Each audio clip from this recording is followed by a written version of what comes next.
Hello, everyone. This is Jan Bau and Rudolf Schmidt with you. And today we want to talk about the next very exciting topic. And I want Rudolf to share with us what that topic would be. Yeah, I guess we speak about skills, yeah, that you need for your freelancing business. Which skills you need, why skills are important, what are skills, what's the definition of skills, and how skills can change your freelancing business in the good way or in the bad way. All right. It looks like a very, very important topic today, without which you can't imagine any success in your freelancing or small business career, right? So let's then talk about the skills. So, what are the skills, Rudolf? What do you think? Your formulation. Yeah, I think skills, in my opinion, are abilities, um, like abilities that you can do basically for yourself or for others to create certain results. I think this is the point: the ability, the power to do something. Also, aptitudes, endowments, some synonyms, virtues and talents that you have, yeah, that you can manifest in order to do Yeah, something, complete some professional task or job, right? So I would describe also skills by a certain mastery to do something, yeah.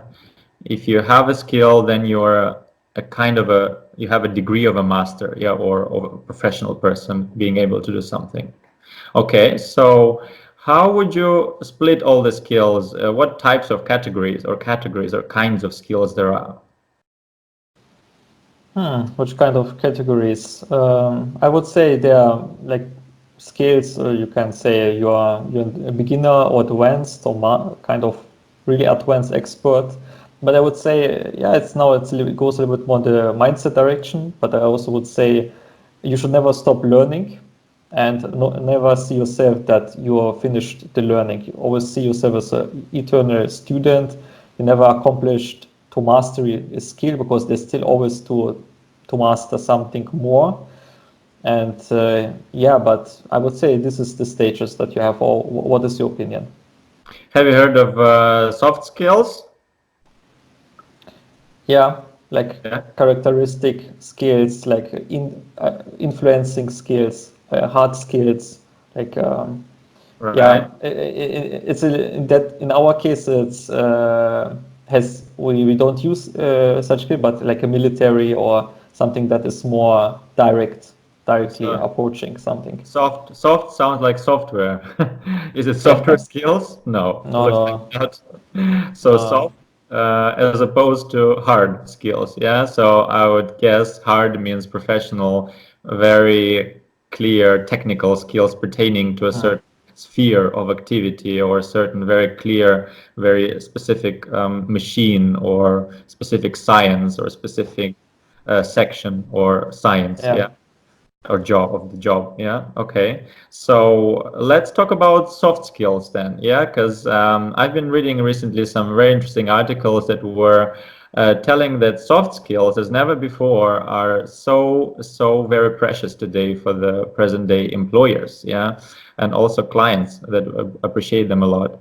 So it's an interesting turn today. Even quite important big jobs in big corporations really appreciate them very high, and sometimes they would judge and look at you, and your enthusiasm or the fire in your eyes would actually decide sometimes maybe even more than your very clear hard skills. So if we talk about soft skills, and I would say communication skills are a big part of them. Yeah, which communication skills and would you name, and how important are they? I mean, I'm not sure about the separation of soft and hard skills because for me, everything communication is also a kind of it depends on the context, but in the context of a freelancer, communication is a technical skill, in my opinion, because it's the knowledge what to say, when, and in which way, with which tone, etc. It's a technical skill also. But if you separate it in a way, okay, a product delivery, technical skill, you're in my case developer, in your case just designing. So you say this is the hard skill, and everything else that you also need for the business, like marketing, sales, communicating, how to dress, how to show up, how to present. It's a soft skill. Okay, we can go with that. And you ask about the communication skill, why it's important, right? Right. The communication skills is yeah, you can, if the communication skills are not the main skills that you are using every day to generate money, yeah, or to deliver certain results, then probably they are complementary skills, yeah, and that means soft skills, yeah. So yeah, for sure, for different professions, they may change, yeah, the category. I would say communication is important because now we speak about maybe the most important skill right now. It's about sales. In my opinion, you can share your view, but in my opinion, the core of every business is the sales. It's the sales. It's the core. It's the heart of every business because business is in the end converting a stranger into a paying client. So bringing a person by exchanging value, and money is a value, basically bring a person to give you money, and in exchange for that money you give value. By you solve a problem, or you give a solution, or it depends on your business, or you do other things, you benefit emotionally, give emotional benefits, like motivate someone, etc. Can everything be as a freelancer? Basically you develop software, you create software solutions. This is your value that you give, and in return you get money. So why not use the people who specialize in sales, yeah, salespeople, and why you need those skills then? Yeah, it's a really good question, and that's the reason recruiters exist in my business, because many developers, they are a little bit shy and introverted, or they don't know, or they're not interested in sales and closing that much, so they get help from recruiters, and recruiters, they charge them 20 to 50% of the salary just because they closed one time, or helped even just closing one time for them together, because recruiters never close completely. They always just prepare the connection for you, and bring you to the interview, and in the interview you still need to close. Yeah, so there's no way that you can avoid it completely, but the best is, if you can avoid, you can take more bigger deal. You can get rid of recruiters, but there's also marketing involved. We can speak about that after. But sales, you need always in our business. If you want to avoid that completely, I mean, then you cannot make business. Even if you want, if you start to work as an employee, you still need to go to interviews and convince someone. So sales it's basically like convincing someone or not convincing, but to present yourself in a certain time frame, and influence a person to act in a way that benefits you. Like in context of freelance and software developers, you have an interview with a client, and you bring the client to believe and to think that you are the best person for that certain position that he can get right now. And this is an art. This is an art to do it. And the sales, it has many dependencies, like marketing, like I mentioned, and also your skills, your biography, how you delivered products in the past, etc. So yeah, so the better the other skills also around the sales. It's like the core. Yeah? If you have a strong body, then the heart is normally also strong, because everything support each other. But yeah, what do you think about why sales is important? Well, if you take sales skills as part of communication skills, which are part of also managerial skills, yeah, you as a manager, sales manager, yeah, or a marketing professional person, then yeah, it's a decisive skill, especially if you run your own business, yeah. If you are part of a bigger company where more people are like cogwheels doing other functions, then, and if you're not the sales manager, then obviously you don't need to know too much about it, yeah. But to have some idea about it is important, yeah. Then you know how the whole system works and why, yeah. So And those also would include, I would say, telecommunication skills, conversation skills, which could be also face-to-face in real, when you are close to the people or potential customers or already current customers, or via telemedia, which is mail, email, messages, voice messages, telephone calls, voice over IP, and so on, video calls and so on. So yeah, that creates actually a certain social media and social integrity intelligence, which is the main part of the communication skills, because we are all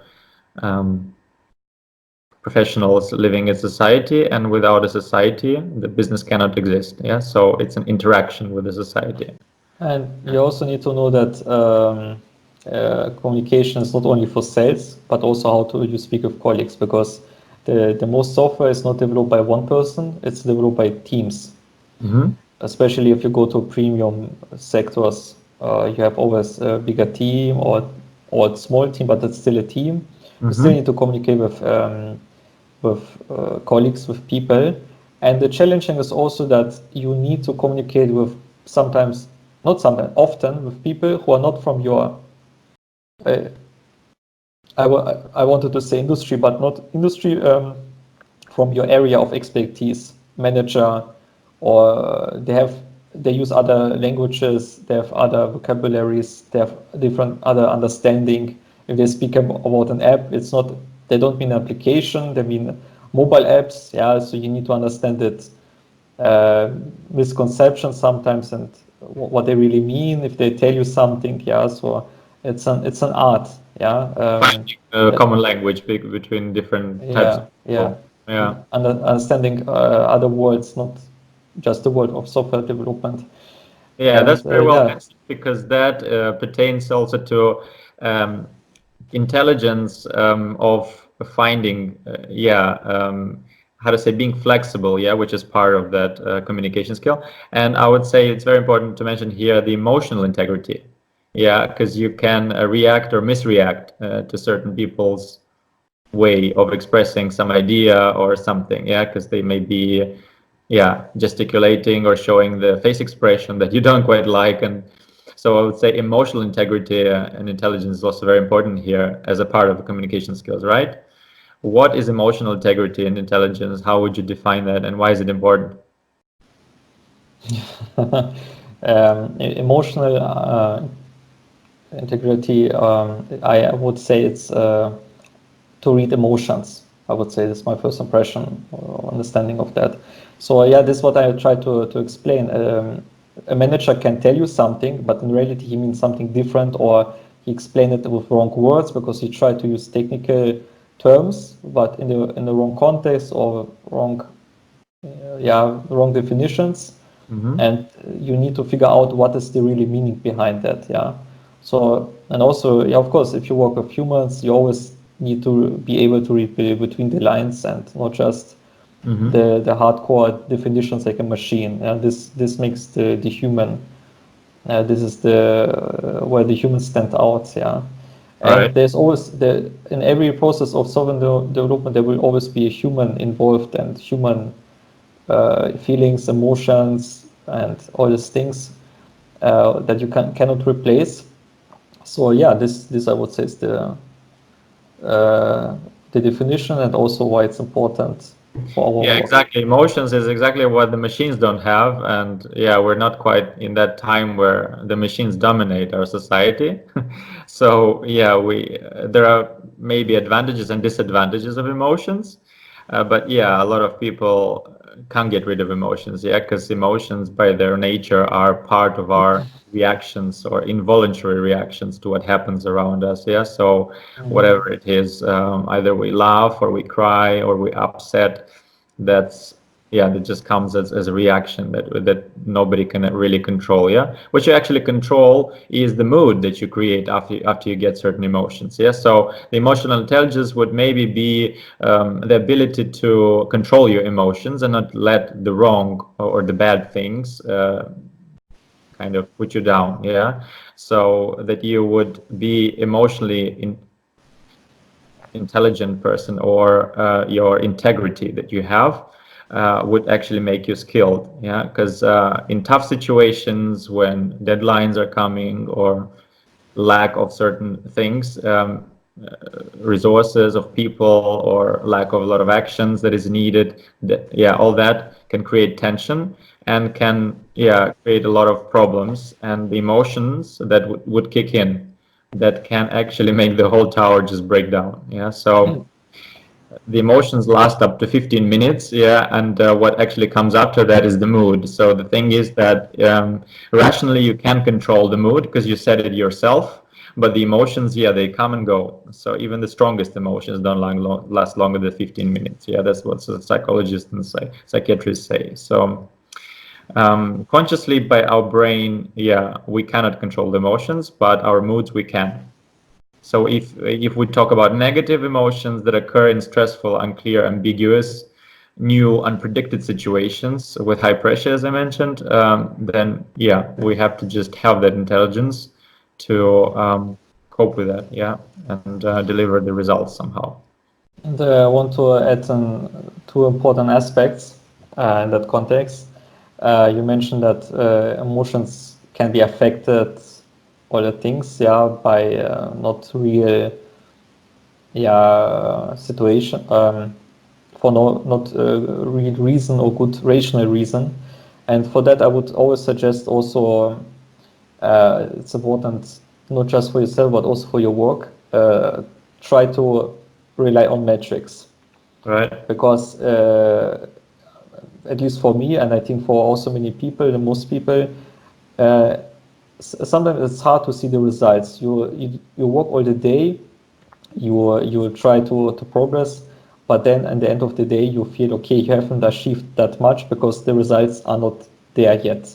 Mm-hmm. So then it's important to have some kind of metrics. So most companies, how they do, they have ticket systems. Mm-hmm. In most cases, not because the purpose of have metrics, but sometimes for the management, Mm-hmm. but more because they sell their service to other clients. Yeah, they're sub contractor of a bigger client who gave them the the to develop something or to do something, a task, and they need to create like explain why they charge that kind of money. So they split down the steps, what they've done, which how many hours they've worked, all these things. Yeah. So metrics are important to keep yourself on track, stay accountable, and also to avoid frustration, because it's easy to get frustrated, because most time frustration comes not because you have a really reason to be frustrated, but more because you don't see progress. You feel the routine always the same, nothing change, and then you start to feel the desire. Okay, I need to change something, and even by force. Yeah, and in most cases it doesn't make sense, or it's Doesn't give even, you the positive emotions. Yeah. yeah, destroy more than it helps. But if you have metrics, it's like a training plan. You go to the gym and you don't see progress, especially when you start to train, you don't see progress, but you have your training plan and you just stick on it, and you trust that it will get you there. And then you look to your training plan and say, yeah, I have done everything what I should do, and this gives a feeling of pleasure or victory, even you don't see the big muscles yet. Right. And the second topic is, in that context that you mentioned, is people who affect you in negative way. This is something I learned. Also, it's really important, and also a mistake that I've done in the past. I worked with the wrong people, because I thought, okay, if a client here just pay me, it's fine. But there's also clients, they pay you, but they also take energy from you. You want clients who pay you, but they also, yeah, to create a win-win situation, that it's fun, because money is not the reason to work. I mean, it's necessary, but it's not the first motivation that Right. makes you wake up excited and say, yeah, today I want to do something. Because if you have And then you need to ask yourself, what do you need to be motivated? And then I notice one part for every person. Every person has can have different wishes, but every person has something in common that you need to be aware of. This is the environment. Which people you work with? Are these people negative? Because negativity, even you are a negative person, it will make you sad in the long term for sure. And there's a concept that you call bad apples. So you can imagine yourself when you have a basket of apples and you put a bad apple inside, sooner or later all apples will come bad because of that one bad apple. So negativity is something that affects everyone around you. Even you're healthy before, and this also affects you. And it's quite interesting, that concept. I spoke with some millionaires. Their trust in that concept of never work with negative people, and they have all even a clear definition what is a negative people. Negative people they call also victims. Yeah, victim is someone who blame others, complain about the weather or anything that is not related to a person. Yeah, something. The office is not beautiful. Something like, and it's a habit. Someone who does it, and also justifying, because a victim has always two sides. Someone who starts to act as a victim by complaining, and the other person who support that by justify or give give, for example, some kind of impression. Okay, it's fine if you blame around or complain around. And I had, for example, today, and it's funny, when you are aware of these things, you notice quickly if someone is a negative person or not, and you can also react like that. So you separate. And then, I think it's really important, because I remember when I work with negative people, they made my mood really down. Even I got good money, but it was not really worth it, because you just started to hate your work, you hate your life, not life, but your daily routines, your daily work. And then even after you finish the contract, you still remember that, not really conflict, but this negative moments where someone is just it's important to have the integrity. Spread negative, because life is one time, life is short, and you want to do something that you like, and also with the people that you like. And negative people, I mean, I don't like people who give me a bad feeling. So this is something that you should also be aware of when you choose your client. Absolutely. Yeah, they can be also upset because of other things that happen to them, and they may project all that on you. And you have nothing to do with their problem. It's also a skill to choose the right clients. Yeah, that's true. That's true. To see early enough the bad apples and somehow avoid them. Not only to see early enough, because in most cases you can't see them before, because you can't look in the head. But in the time when you work with them, you do not tolerate such acting, and you make it clear from the beginning. Even it means that you need to quit a project because you're healthy, and your mood, if I say mood, it sounds like initial mood or the mood for the moment, but I speak more about the mood of the next months. Yeah, basically, the mental healthy. And sometimes for example, I had today a conversation with a lawyer. It's not freelancing business specific now, but it's maybe a similar context. And this was a woman. She started to complain. I can't find that paper, this paper, blah blah blah. Yeah, because I called her because of some documents. Yeah, and then I made it clear. In the past, I have tolerated that too much, but now this time I said, hey. Complaining around don't help anyone. And then she was quiet, and then she said, don't tell me that, I don't complain, but because you just called me, I said, look, you want to help me now or you don't want, and it's also when we quit the conversation. And then suddenly she changed. She realized, okay, I'm a person who do not tolerate, and her voice changed from complaining to, okay, I'm still angry, but I try to not make it worse now. Yeah.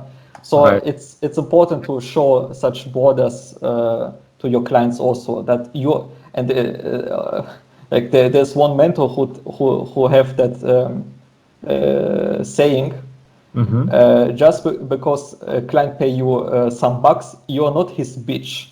Yeah, and this is the point. You're not the bitch of anyone just because you got paid for your service. Sure, yeah, you have your own frames of self-dignity and integrity, and that you don't want to be, yeah, besmirched by others. Yeah, right. Okay, so let's talk then about the other side of the coin, the hard skills. How important are the hard skills? Can a person be a professional without the hard skills, and can you make a lot of money without them? Let's speak about the marketing first, because it's another skill that you call a soft skill, and then we come to the product delivery. Why do you think marketing is important for a freelancer? Marketing, as it's the way to sell, is the way to sell, to bring the product and service to the market, yeah, and to convert it into liquidity, yeah. So without that, you don't have a way to earn, to sustain yourself, to continue doing what you're doing, right, or what you love doing. So yes, marketing is a key to access the market and to, yeah, grow in the market. The most freelancers don't have any marketing. They wait for referrals, or they just rely on recruiters. I mean, what's your opinion? Should a freelancer does marketing by I think a himself? freelancer, yeah, if a freelancer cannot earn as much if he uses too much the help of others for marketing, because that can be, today the marketing has become a huge science, a very growing and quickly changing science. Yeah, thanks to technology, media, everything's changes fast. So even those companies that specialize in marketing and everything, they face a lot of challenges too. So yeah, it's an ongoing process of self-education, self-perfection. You need to invest in yourself, and you need to know it, of course, be on top of it. Yeah, without marketing, you don't have a clue. You don't access the market. Yeah, you can't get to it easily. What is marketing first in the first place? Because the companies as your competitor, yeah, or smaller other businesses are using those tools, yeah, to appear, to get in the face of the client and to look much more attractive and much more persuasive, yeah, than you are. And you are somewhere nobody knows where. You don't have those sexy banners, you don't have the great advertisements, you don't have that look, that feel, that icing on the cake that a lot of clients are looking for. Yeah, so without marketing, you just don't have that powerful tool. Yeah. Yeah. I mean, Marketing is the art to sell something. Yeah. Okay, I thought selling is the art of sell something. But what's the difference between marketing and But sales that's the then? same. Sales and marketing is the same, because marketing comes from the word market. Yeah. So without market, there's no marketing. Yeah. So this ing at the end is the way that you sell to this market, isn't it? I would define it a little bit different.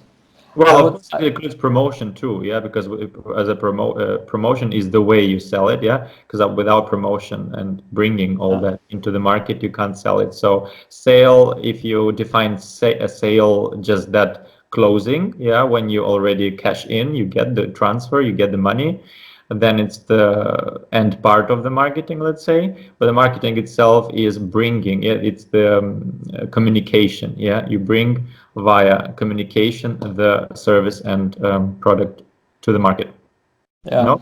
I have in my terms, and there is just my own terms. For me, everything that is necessary to bring a client to sign a deal or to pay the money, I call it close. But close is not for me the sales call only. Even some people they use the term closing just for the sales part. For me, closing contains of two parts. marketing, and the sales part. Can be call, phone call, personal meeting, whatever. And the marketing contains, from my perspective, in my business, of two parts also. I call it positioning and lead generation. So marketing first is to position yourself in a way in the market that you be aware in a certain way, that you be perceived in a certain way. You want to be perceived as the expert in a certain technology, a certain niche, or whatever service. And so, and the second part is the lead generation. So you need the art of bring someone, a stranger, into a situation where you can have a sales conversation, where you can sell something, give a proposal. And of course, the better the two parts are, the more easy is the closing or the sales itself. So the better the positioning, the more you are perceived as the authority, the more or the easier, more smooth it will be, will the sales call be. And Right. yeah, the lead generation also. I mean, if the lead generation is like strange, or you target the wrong people, yeah, it's also, you need to target the right people who are qualified. Because what's the point to speak of someone who doesn't have the money, for example? Even sometimes it's necessary to speak, you cannot avoid it always to speak with people, because you cannot ask upfront, hey, do you have really the money to pay me what I want? Yeah, because they don't know what you offer yet, or the value that you provide. Yeah. Right. So, but you need to be able to qualify the people enough that the chance is high that you get what you want in the sales call. Also, the positioning should be good, that it's realistic or easy enough to close the deal. So I would say, yeah, this is my view of these two skills. And yes, we will talk a bit more detail about all the marketing tools and ways and strategies and methods. Yeah, so because it's a big topic. I think today we talked just about the skills, yeah, and just the main parts of what the skills contain, yeah, that have. So yeah, we'll have a separate webinar in the future. So yeah, I want to address all our viewers and listeners, the audience. Yeah, feel free to subscribe and join our groups. We will bring the links below, and don't miss the next upcoming webinars. So yeah, let's maybe touch the topic of the hard skills, because I think I can't wait, because without them, I think it's even more challenging. Yeah. One thing is to be able to sell something or to be able to communicate with the customer, but another thing is to deliver the very service and product. Yeah. Okay, let me see the time quickly. We already a bit over time, yes, but still. Are we still in time? Okay. A bit over time because of all the other details we touched. Yeah. Do you want to speak about the hard skills then next time? No, now, because it doesn't fit into our next webinar, because we have another big topic which is very detailed for the next webinar. Yeah, so let me touch the important aspects, yeah, that may trigger your comments. So the hard skills are the technical and niche activity skills, yeah, that pertain to exact sphere science or specialized knowledge. Yeah. PC and software skills that are including using the PC and in a professional and efficient manner. Professional programs pertaining to your professional skills, yeah, and knowledge. Office and paperwork, standard programs, documents, text and pictures, viewing, reading, editing, drafting, writing, printing, scanning skills. Yeah, those are the standard office management skills, which are now demanded almost everywhere for the white collar types of jobs. In-depth knowledge of niche programs and software that deliver the end result of work, project, of assignment that you have. Knowledge of various instruments and techniques, shortcuts and methods of working with specialist software. Also, there are other tools or machines, hardware, that demand those usage skills, yeah, which are your hard skills. So good or excellent taste, I would say it's also important to mention as one skill that some people don't think it's a skill, but I would say the more you train your taste, the more it gets more refined and your eye gets more sharp. yes, to observe it and to actually achieve or bring your work or service to that level, which is also very important. Yeah, so today, as never before, the soft skills in many industries, as I mentioned, are oftentimes more appreciated than hard skills, but still hard skills have never come out of fashion or demand. So they have to be always on very high level, obviously. Yeah, if you can't deliver that quality of that service, people would obviously, yeah, refrain to the competition. So, and also your desire to serve and work, yeah, is very, very crucial too. So what's your take on the hard skills? Yeah, I mean, of course, you can sell everything, you can promise everything, but if you don't deliver or you deliver, people will not appreciate, and they want to refund, or they want to fire you. So of course, it's a crucial part, yeah, because marketing sales is important to attract business, to close business, to get paid. But without the hard skills itself, the product delivery, the service delivery, it's useless. A heart without a body cannot exist. Yeah, Right. like a body cannot exist without a heart, but the heart is useless. The engine of a car is useless without the car. So it's a construct that every part need to work. Every like a clock. Yeah, if one part is missing, the clock doesn't work anymore. So in my business, freelancing, software developer niche, yeah, you need to. I mean, this is an interesting point here. I mean, it depends also on the sales and marketing, how you deliver your product. If you position yourself or you sell that you're premium developer with really high skilled and the best of the best, yeah, then you need to be close to someone who's the best of the best to be able to deliver that. And then it comes also the way, what is the expectation of your clients? Because people, they buy what they expect, because Right. nobody can know what you really deliver, because they cannot estimate it. They are, in most cases, they have not the expertise of you in that area. So they can just trust you and rely on what you said. And if you say that you deliver great work, then they have certain expectations, and the expectations needs to fit to what you deliver in reality.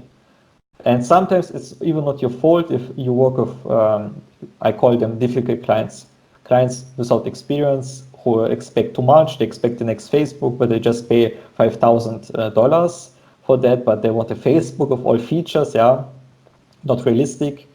But these clients exist. So you need also to be able to understand that. And yeah, but there also a way, if you market yourself as a low developer, low ticket, cheap developer, and I mean cheap not in a bad way, but for small budgets, then the product delivery cannot also be too much customized. You need to go to more standardized services, standard packages. You Right. also cannot do customization or personal care, personal support, because your time is very, you sell more standard packages. Yeah, you craft like a WordPress theme, for example. Yeah, and then you just resell it cheap, but still money. Yeah, but you cannot give that support, that care, like someone who pay you a premium price for that, for something customized. Yeah, so this is another market, and you need to be first, if it comes to product delivery, you need to be first aware of who is your market. And the market is not just a geographical market area, location. It's also who is your client. In a way, do you want to serve premium clients who are capable and willing to pay you high prices, but they also expect results for that? Or do Right. you work more for the cheap clients who have low budgets, and they're just cheap, even they have the money, because it's cheap and premium. It's also mindset. Yeah, I know clients, they have the money, but their mindset is cheap. They want just to save money for any price. Yeah? It doesn't matter if it makes sense. Yeah.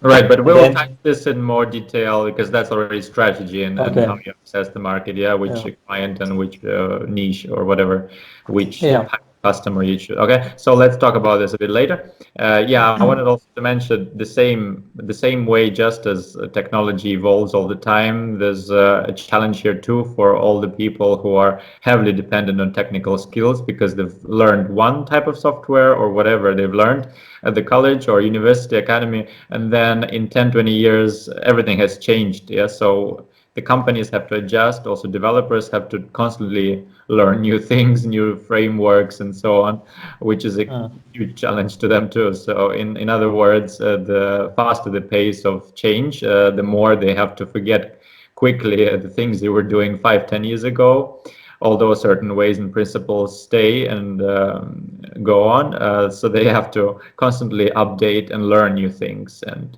upgrade their knowledge. Yeah.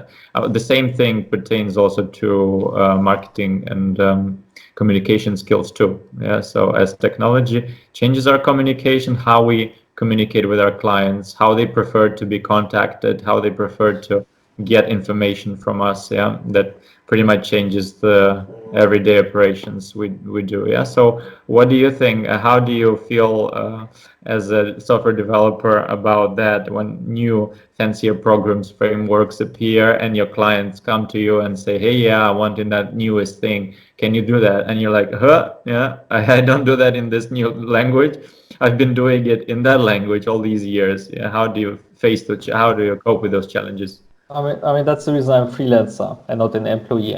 I decide the technologies I work with, because this is the difference between an employee and freelancer. Right. Employee, and this what never made sense to me, why people can work as an employee, because a manager who has no clue about what he's talking.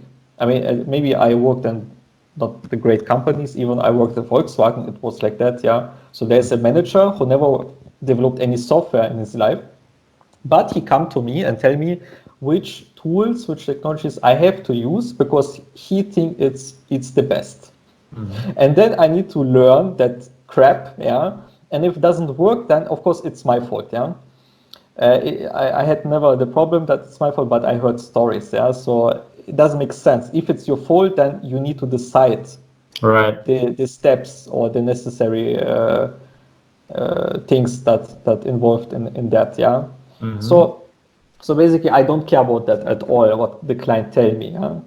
Because in the most cases is there's a project, and of course, my philosophy is I try to go for the short-term projects or for specific projects, because this is the clients who want to make business now. They don't want to discuss 1 year about blah blah just because they have no deadlines.